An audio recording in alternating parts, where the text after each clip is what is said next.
Jordan.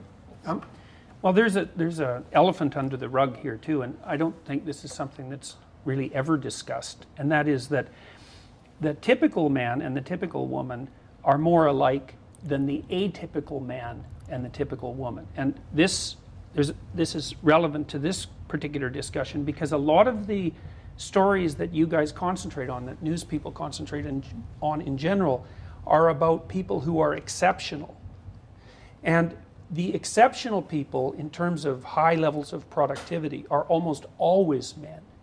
So here's an example. Men outpublish women in academia by quite a lot, and it's somewhat scandalous. But if you look at the typical female academic and the typical male academic, there's not that much difference. But there's a couple of guys who are outliers, who publish more than everyone else put together. And that skews the whole thing. Yes, and it's true across all creative production domains. That's why almost no one has all the money, and they're all men. And so if you look at the very top end of almost everything, it's men.